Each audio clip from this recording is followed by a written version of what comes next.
what motivated you to start this business? Oh yeah. So at the end of the day, I decided to start a business to see why exactly I couldn't be comfortable in the corporate offices that I had been, and what else I could do to make other people comfortable, just to break that bureaucratic essence of working in healthcare. Okay. So I started my own company, and in so doing, when I hire people, the conversations I have with them, I tell them as a disclaimer, this interview is not going to feel like an interview. I want to talk to you as a friend. Wow. That's something everybody would like to have. Yep, I prefer when I hire people, they tell me exactly their situation in life. So you're not hiring someone, maybe they're looking for a full-time position, but they really have a tough time at home. They're not able to work this full-time position, but they really want something to feel accomplished. Okay. I'd rather I know that up front and give you a chance to work with you in that sense. Okay. I know you're struggling with something. I know you're looking maybe to move or whatnot. I'll work with your schedule. I'll place you where you want me to place you. I'll give you that opportunity to actually work around your own schedule. That's beautiful.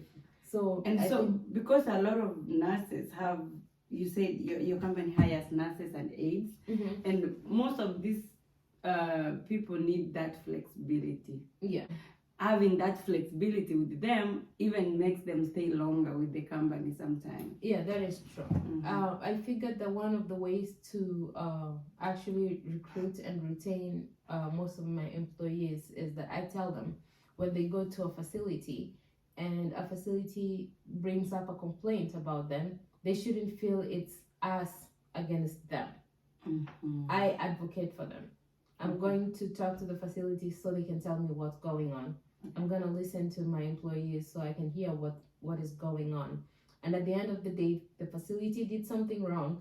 To make an employee react a certain way, they have to be aware of their actions. Okay. It's not just going to be, this is our client, let's protect this at all costs. I know I have to protect my client, yes, but if I have a client and I don't have anybody to send to them, what good are you to So me? you are really having to work with both parties to make sure everything is straight. And it is something that I learned from my previous positions, that when an employee comes, when someone from lower positions come to you with a problem, I have had someone before go on a phone call and go, oh, these people, no, it's not these people. That is someone that is going out there for you. You cannot just go and say, the way these people are, they do that, so that you can just brush it off the rug. I did not appreciate that. But this is my boss talking, so I cannot tell them, hey, you cannot talk you cannot talk about them like that. In my company, yes, I will talk to someone. So you really learned a lot of things from your previous positions that you had to make sure that they are not what you want in your company. Yep. That's right. That's nice. That was my main intent. But girl, having to do that, start a company and actually running it, it's not something that easy. And what are the challenges that you are having to obviously deal with employees, and at the same time the person is giving you the job? I think it's a balance. I have a little child, the one that was running around, and so I have a young family that I'm trying to also raise and hopefully raise right. I'm working from home, and I'm taking these calls from my clients. One of my biggest clients is Presbyterian Homes. They have a lot of facilities. Good. So that's a big organization. It's a big offer. Yeah. And it is one thing I don't want to get wrong. Yeah. So my biggest challenge at the moment is, what if my employees are lying? Is there a chance I would come off aggressive towards my clients, in the sense that I know how this has been going on in the past? There will be that one time that actually my employee was wrong, and they gave me a different story because I'm not in the field. Mm-hmm. They gave me a different story, and my client gave me a different story. Am I mature enough to have that conversation with a corporate office that has lawyers on their backs, Mm-hmm. that has an entire, it's a big corporation, you know? If I'm facing them, I'm not, it's just me against like a big crew, Yes. you know? Am I mature enough to present myself and my company and my employees Mm-hmm. in a sense that I'm a good advocate for these people? Okay. And I'm going to serve you right. It is my biggest challenge. If I break that down into the specifics, it's a lot. But the general sense of it is I need to impress my client. Mm-hmm. I need to impress my employees, and I need them to have a safe space to know that I got them. When a facility calls and they tell me, "Hey, Delvin, I need you to perform a miracle for me right now," Mm-hmm. that is my grace. I know that they trust me enough that I'm gonna pull this off for you. Good.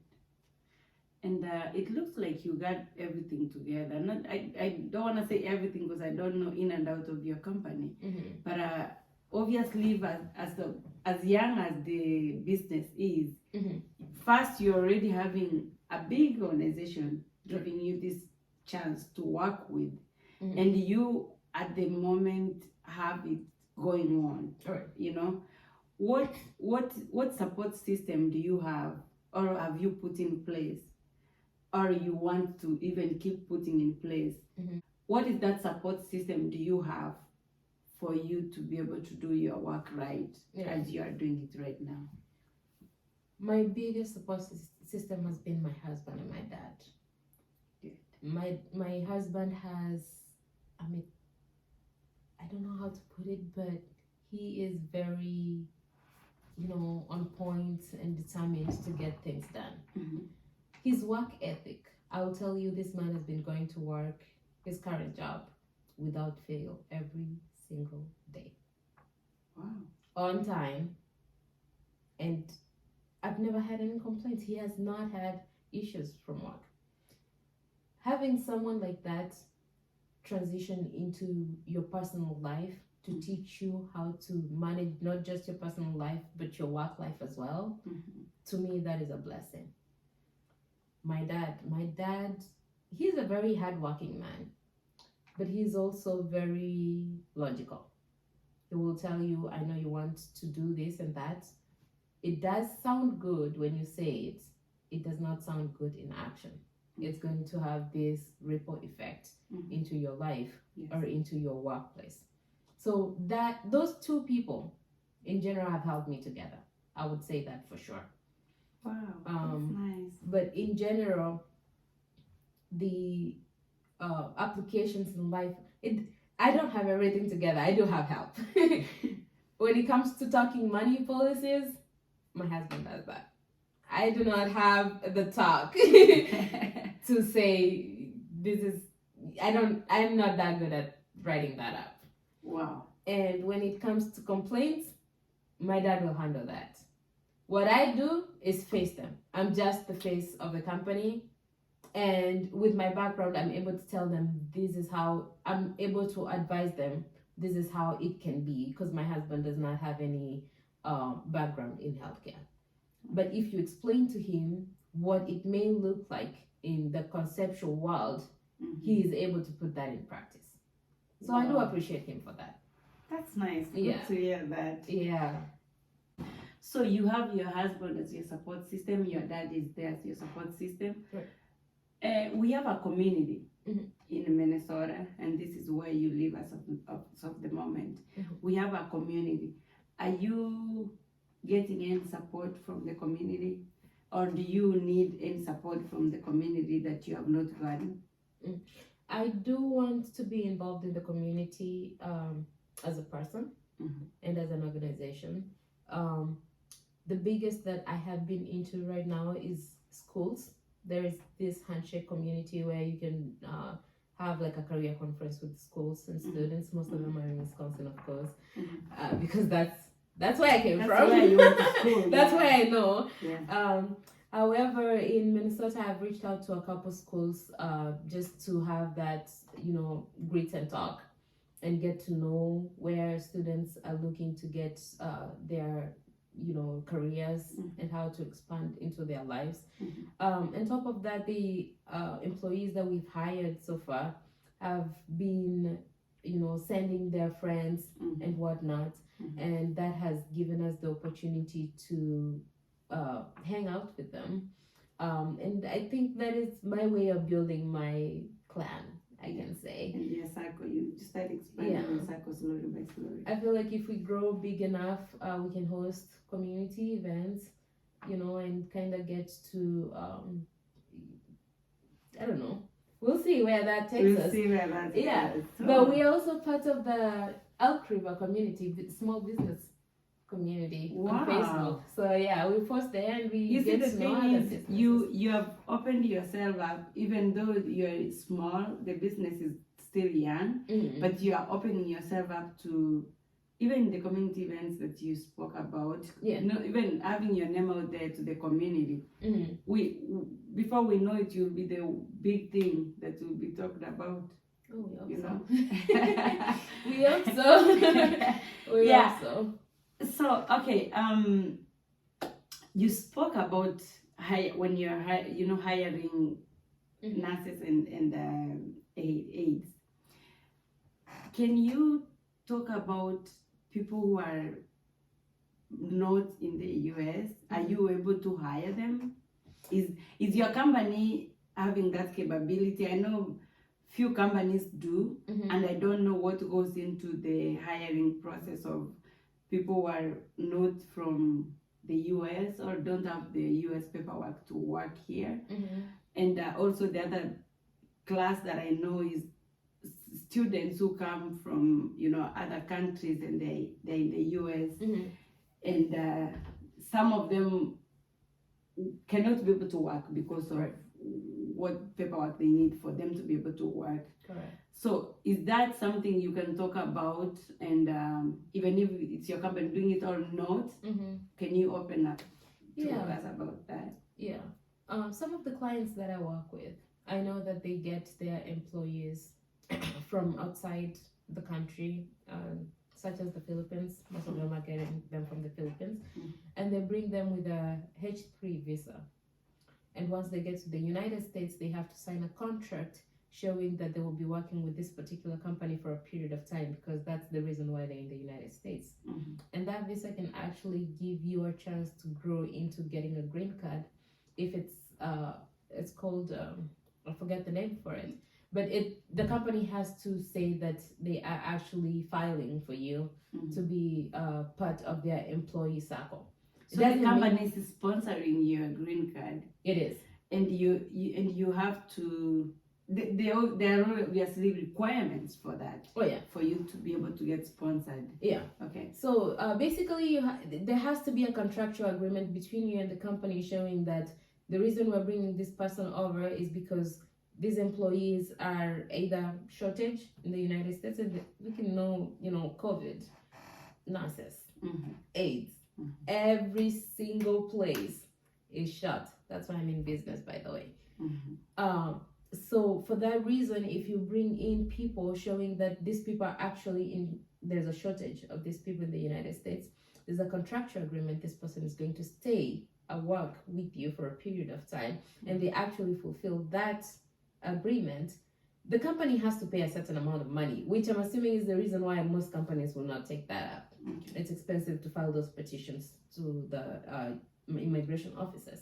But once those are approved, you can bring the company can bring their people to the United States, train them, certify them, and get them to work.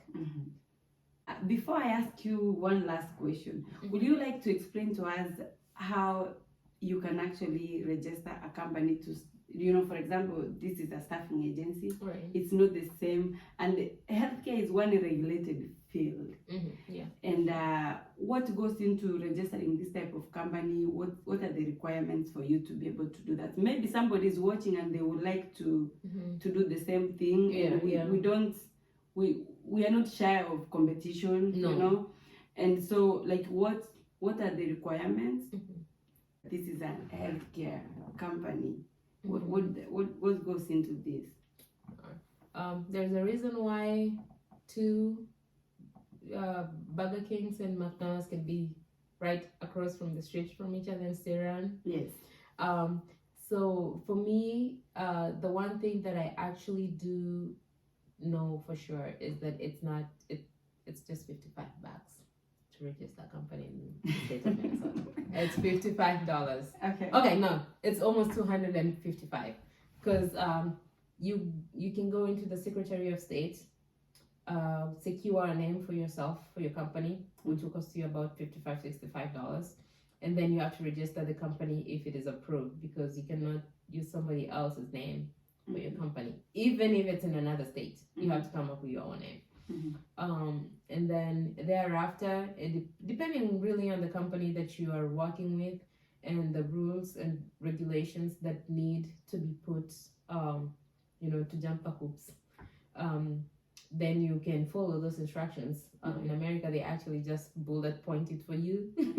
Do this, do this, do this, the end. Okay. And that is the hard part. It's knowing where to get those things. For a staffing agency, really, all that stuff is in the application. Yeah. So do you need, this is a staffing agency, and I've heard before, but I don't know, but do you need like a certain amount in the bank for you to show that I can be able to run this agency? You do not. You can staff the company without any money at all. You will not run a company without any money at all. So you have to have some money in your account. The smart thing, some people do take loans. Okay. Depending on how you trust yourself. Okay. Because more loans also will put you in debt. But everybody has their own taste of life. Personally, I never took a loan. Again, this actually is a drip from my dad. No loans. So what I did is I put some funds together, and I did not hire a lot of people at once. I had a couple people with my own salary. The profit they made, I used it to hire somebody else. The profits they made, I used it to hire somebody else, up to the point that I'm today. Wow. And then I started taking out my checks because So I did put money in. It's not like, there's a talk out there that you must have a certain amount, 30,000 in the bank. You would need that amount. You would need that amount of money if you were starting a company and you're hiring 10 people. Okay. If they started working right away, of course you're going to run at 30,000. Because you need to be able to say, I can pay you if I have not been paid by the client. Yes. Is that what it is? Yep. Is for? And the clients don't always pay you on time, depending on what clients you have. My clients are awesome. They pay me in 15 days. Wow. But you do not need 30,000 in your account. Okay.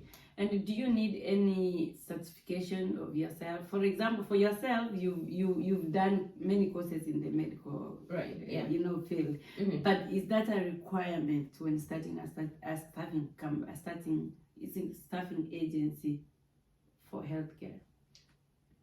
It is not a requirement that you have that. It's going to be harder for you to run a staffing agency if you are not familiar with the environment. Okay. For me, I had already been a CNA for a long time. To this day, I still go to the field. Okay. It is fun for me. And that it gave me a leeway, knowing that even if I don't have anyone on payroll at all, if I go to work myself, I'm making the state rates. Instead of $16, $18 that you would get paid in the field.